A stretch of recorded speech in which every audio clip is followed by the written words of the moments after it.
सुंदर वन जंगल में टुनटुनी चिड़िया अपनी दो बेटियों के साथ रहती थी, जिनका नाम सुनहरी और पिंकी था।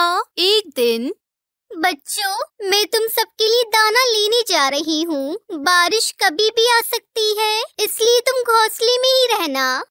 बच्चों ने पहली बार बारिश देखी थी। वो दोनों अपनी माँ के वापस आने का इंतजार कर रहे थे। इधर टुनटुनी बारिश में काफी भीग गई थी। वो एक डाल पर बैठकर सोचने लगी, मेरी बच्चियाँ ठीक तो होंगी ना? बारिश शुरू हुए भी काफी समय हो गया है। मुझे अपने बच्चों के पास जाना होगा। वो बारिश में बहुत डर रहे होंगे। बारिश कम होने की बजाय तेज होती जा रही थी। तभी टुनटुनी अपनी से कुछ दूरी पर देखती है कि शिकारी पक्षी बग्गा चील सामने से उड़ता हुआ आ रहा था। तभी वो टुनटुनी को एक पेड़ पर बैठा हुआ देख लेता है और टुनटुनी के पास आ जाता है। ओए, मैं कितने समय से शिकार ढूंढ रहा था। अच्छा हुआ तू मुझे खुद ही बैठी हुई मिल गई। अब मैं तुझे खाकर अपनी भूख मिटाऊंगा।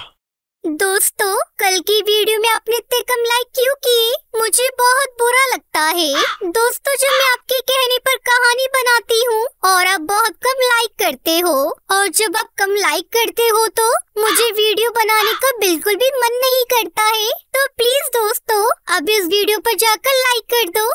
नहीं, ऐसा मत करना।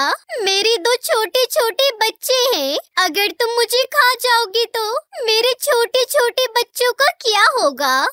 वे कहाँ है तेरे बच्चे? मुझे तो दिखाई नहीं दे रहे। वैसे मैं जानता हूँ कि तू अपने बच्चे नहीं बताएगी। तेरे बच्चों का नरम नरम मांस खाने में तो और भी मजा आएगा। अगर तुझे अपनी जान प्यारी है तो बता, कहाँ है तेरे बच्चे? अगर मैंने तुम्हें अपने बच्चों का पता बता दिया तो मुझे मार कर उन्हें भी खा जाओगे। इसलिए भले ही मैं मर जाऊं, लेकिन मैं तुम्हें अपने बच्चों का पता नहीं बताऊंगी। तो फिर ठीक है, मैं तुझे ही मार कर खा जाता हूँ। जैसे शिकारी पक्षी टुनटुनी पर हमला करने वाला था, तभी वहाँ पर टूनी चिड़िया के दो नन्हे बच्चे चींची करने लगे। अच्छा, तो तूने अपने बच्चे यहाँ पर छिपाए थे। मैं अभी इन्हें मारकर खा जाता हूँ। ए दुष्ट शिकारी, इन बच्चों को छोड़ दे, नहीं तो मैं तुम्हारा बुरा हाल कर दूंगी।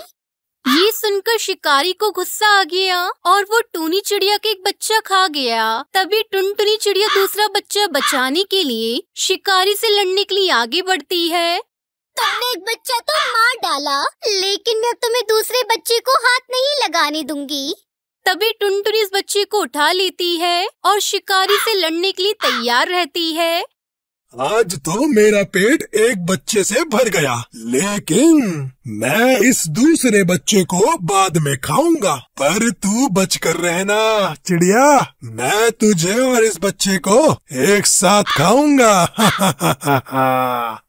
ये बोलकर शिकारी बग्गा चील वहाँ से उड़ गया। तभी वहाँ टूनी चिड़िया आ गई। जब उसने अपने बच्चे को मरा हुआ देखा तो वो रोने लगी। हे ऊपर वाले, मेरा तो सब कुछ लुट गया। मेरा बच्चा किसने खाया? मैं उसे नहीं छोड़ूंगी। अरे बहन, तुम्हारे बच्चे को शिकारी पक्षी ने खाया है। अगर मैं सही समय पर नहीं आती तो वो दोनों बच्चे भी खा जाता। तुम्हारा बहुत बहुत शुक्रिया टुनटुनी बहन, मैं ये तुम्हारा एहसान कभी नहीं भूलूंगी। ठीक है बहन, अब मैं चलती हूँ। मेरे बच्चे भी घर पर अकेले ही हैं, कहीं कोई शिकारी उन्हें नुकसान ना पहुँचा दे। ठीक है टुनटुनी, तुम जल्दी से अपने बच्चों के पास चली जाओ। टुनटुनी बारिश में अपने घर की तरफ चल पड़ी। बारिश की वजह से उसे उड़ने में दिक्कत हो रही थी। उसके पंख भीग चुके थे, लेकिन वो फिर भी उड़े जा रही थी क्योंकि उसे अपने बच्चों की बहुत फिक्र थी। तभी रास्ते में उसे दुष्ट शिकारी जिगरबाज मिल जाता है। जानी, तेज बारिश में ये चिड़िया उड़कर इधर ही आ रही है। तेज बारिश में इसे मिर्च मसाला डालकर खाने में बड़ा ही मजा आएगा। टुनटुनी चिड़िया शिकारी पक्षियों को देखकर घबरा जाती है, लेकिन वो समझदार तो थी ही, इसलिए उसने निडर होकर शिकारी से बात करने की सोची। जी, मैं तो अपने घर जा रही हूँ। अरे ऐसे कैसे घर चली जाएगी तू? अब तू तो मेरे इलाके में फंस गई। अब तू अपने घर नहीं, सीधा हमारे पेट में जाएगी। उसकी ये बात सुनकर टुनटुनी चिड़िया बहुत डर जाती है। उसे समझ नहीं आ रहा था कि वो उन पक्षियों से कैसे अपनी जान बचाए। तभी टुनटुनी को सोचने लगती है, ये शिकारी पक्षी मुझे नहीं छोड़ेंगे। मुझे कुछ तो करना पड़ेगा ताकि शिकारी पक्षी मुझे ना खाए। अरे भाई, आप मुझे नहीं खा सकते क्योंकि मैं पहले से ही किसी का शिकार हूँ। कल उसने मुझे एक दिन की मोहलत दी थी। आज मुझे उसी के पास जाना होगा। वो जानता है कि मैं इस इलाके में हूँ। अगर तुम लोगों ने मुझे खा लिया तो वो तुम लोगों को नहीं छोड़ेगा। चिड़िया, तुझे लगता है कि हम तेरी इन बेतुकी बातों में आ जाएंगे और तुझे आराम से जाने देंगे? किसकी इतनी हिम्मत है कि हमारे होते हुए तुझे अपना शिकार बनाए? मेरा पति कर सकता है हिम्मत, वही अब मुझे खाने वाला है। कोई अपनी ही पत्नी को कैसे खा सकता है? मैंने ऐसा कभी नहीं देखा। सिर्फ मुझे ही नहीं, उसने मेरा एक बच्चा भी खा लिया। वो बहुत खतरनाक है, तुम उसका कुछ नहीं बिगाड़ सकते। बस बस, अब ये सब बोलकर गुस्सा मत दिला, हैं? पहले तेरे पति को ही देखना पड़ेगा। हाँ, चलो देख लो उनको। अगर है हिम्मत तो उनको हरा देना और फिर मुझे खा लेना। टुनटुनी चिड़िया शिकारी पक्षियों को लेकर उस शिकारी को ढूंढने निकल पड़ी जिसने टूनी चिड़िया के बच्चों को खाया था। टुनटुनी चिड़िया आगे आगे उड़ रही थी और शिकारी पक्षी उसके पीछे पीछे थे। फिर टुनटुनी चिड़ियों ने लेकर उसी शिकारी पक्षी के पास आ गई जिसने टूनी के बच्चे को खाया था। अरे ये तो वही चिड़िया है जिसने मुझे कल एक ही बच्चा खाने दिया था। कल तो ये बच गई, लेकिन आज मैं इसे खाकर ही रहूंगा। तुम अभी यही रुको। अगर उसने तुम्हें यहाँ देख लिया तो संभल जाएगा। मैं उसके पास अकेली जा रही हूँ। जैसे वो मुझ पर हमला करे तुम वहाँ पर आ जाना। टुनटुनी चिड़िया उसे वहीं छोड़कर शिकारी पक्षी के पास जाती है। आज शिकार मेरे पास खुद ही आ रहा है। आज तो मैं भरपेट खाऊंगा। हाँ, खा लो मुझे। कल भी तुमने मेरे नन्हे बच्चे को खा लिया। अगर मेरा बच्चा ही इस दुनिया में नहीं रहेगा तो मैं इस दुनिया में रहकर क्या करूँगी? खा लो मुझे, तुम खा लो। अरे उन बच्चों पर तो मेरा अधिकार था, इसलिए मैंने वो खा लिए। शिकारी पक्षी ये सब सुन रहा था। उसे टुनटुनी की बात पर यकीन हो गया था, लेकिन पहले वाले शिकारी को टुनटुनी की बात समझ नहीं आ रही थी कि टुनटुनी उसके पास क्यों आई। फिर भी उसने मौका हाथ से गंवाना सही नहीं समझा। बग्गा चील हमला करने ही वाला था, तभी जिगरबाज बीच में आ गया। तू गया काम से, चल हट यहाँ से, ये मेरा शिकार है। तुम लोग कौन होते हो मुझे रोकने वाले? उस चिड़िया पर सिर्फ मेरा अधिकार है। इस तरह उन दोनों में तेज लड़ाई होने लगी और वो दोनों घायल होकर जमीन पर ही गिर गए। मजा आया ना? मैंने तुम दोनों को बेवकूफ बनाया है। ना ही मैं इसकी बीवी हूँ और ना ही इसने मेरा बच्चा खाया है। मैंने झूठ बोलकर तुम दोनों में झगड़ा करवाया जिससे जंगल के पक्षी आराम से रह सके। इतना कहकर टुनटुनी तेजी से अपने घोंसले की तरफ निकल पड़ी और अपने बच्चों को सही सलामत देखकर बहुत खुश होती है। फिर सभी खुशी खुशी रहने लगते हैं। मेरे बच्चे भूखे हैं। कालू कौवे से कहो वो मुझे यहाँ से जाने दे।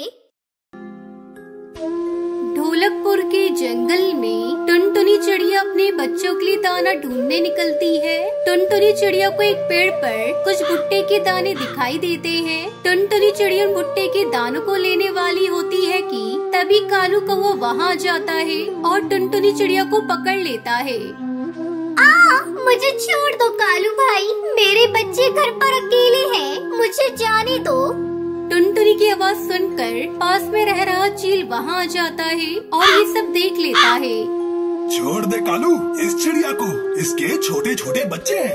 तब तक आप लोग हमारे इस वीडियो को लाइक और अगर आपने हमारे चैनल को सब्सक्राइब नहीं किया है तो जल्दी से सब्सक्राइब कर लें और कमेंट सेक्शन में जरूर बताएं कि आपको हमारी ये कहानी कैसी लगी। चील काका, आप चले जाओ यहाँ से। इसने मेरे भुट्टे की चोरी की है। मैं इसे नहीं छोड़ूंगा। मैं इसे शहर के जंगल ले जाकर बेच दूंगा और अपने पैसे वसूल करूंगा।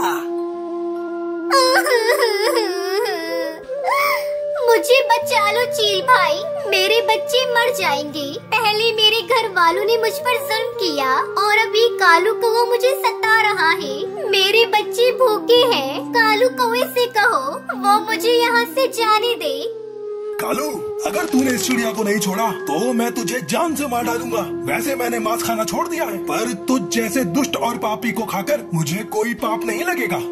कालू कौवा चील के गुस्से को देखकर डर जाता है और टुनटुनी चिड़िया को छोड़ देता है। मुझे माफ कर दो टुनटुनी बहन, तुम्हें जितना दाना चाहिए लेकर जाओ।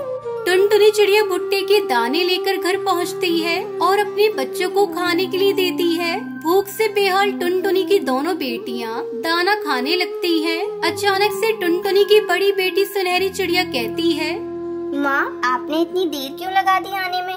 टुनटुनी चिड़िया अपने बच्चों को सारी बात बताती है। मेरे बच्चों, आज तुम्हारे पापा हमारे साथ होते तो हमें इतने कष्ट नहीं उठाने पड़ते। मम्मा, पापा ने हमें क्यों घर से भगा दिया था? वो हमारे साथ क्यों नहीं रहना चाहते थे? बेटा, इस दुनिया में सभी बेटियों को बोझ समझते हैं। तेरे पापा और दादी को पोता चाहिए था जो मैं दे न सकी, लेकिन मैं साबित करके रहूंगी कि बेटियां किसी से कम नहीं होती। मैं तुम दोनों को पढ़ा लिखा कर इस काबिल बना दूंगी कि सारे पक्षी तुम्हारी मिसाल देंगे। मम्मा, हम आपका सपना जरूर पूरा करेंगे। समय बीतने लगता है। दोनों बेटी अपने कॉलेज में टॉप करती है। माँ, ये देखो, कॉलेज में इतना बड़ा इनाम मिला है हम दोनों बहनों को। हम दोनों ने अपने कॉलेज में टॉप किया है। और तो और माँ, हमारे कॉलेज ने हमें आगे की पढ़ाई के लिए स्कॉलरशिप भी दी है। हमारी आगे की पढ़ाई अब फ्री में होगी। मुझे पूरा विश्वास था कि तुम दोनों अपने आप को जरूर साबित करोगी, लेकिन अभी तुम्हें आगे की मंजिल भी तय करनी है। समय पंख लगाकर उड़ने लगा। सुनहरी चिड़िया डॉक्टर बन जाती है और पिंकी चिड़िया पुलिस इंस्पेक्टर बन जाती है। एक दिन जब सुनहरी अपने क्लिनिक से घर लौट रही थी, तभी उसे रास्ते में घायल पक्षी दिखाई देता है। अरे, आप तो बहुत घायल हैं। कैसे हुआ आपका ये हाल? बेटा, ये गाड़ी ने मुझे टक्कर मार दी है। सुनहरी चिड़िया उसे लेकर घर आती है। टुनटुनी चिड़िया उसे देखकर हैरान हो जाती है और सुनहरी चिड़िया से कहती है, सुनहरी बेटा, ये तुम्हें कहाँ मिल गए और इन्हें लेकर अपने घर क्यों आई हो? इन्हें यहाँ से दूसरी जगह लेकर जाओ। डॉक्टर बनने का ये मतलब नहीं कि तुम किसी भी ऐरे गैरों को अपने घर लेकर चली आओ। ये मेरा घर है, तुम्हारा क्लिनिक नहीं। आज से पहले मैंने आपको कभी इतने गुस्से में नहीं देखा। कौन है ये? इसे तुम जानती हो माँ? हाँ बेटा, यही तुम्हारा वो जालिम पिता है जिसने मेरे साथ साथ तुम दोनों को भी घर से बाहर निकाल दिया था।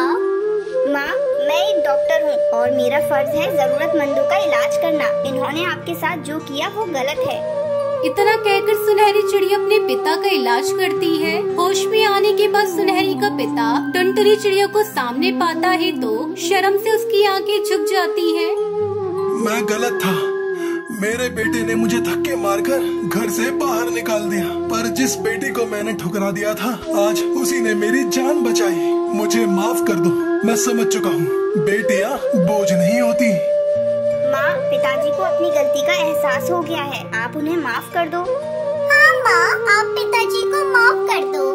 अपनी बेटियों के बहुत कहने पर टुनटुनी चिड़िया अपने पति को माफ कर देती है। फिर सभी खुशी खुशी रहने लगते हैं।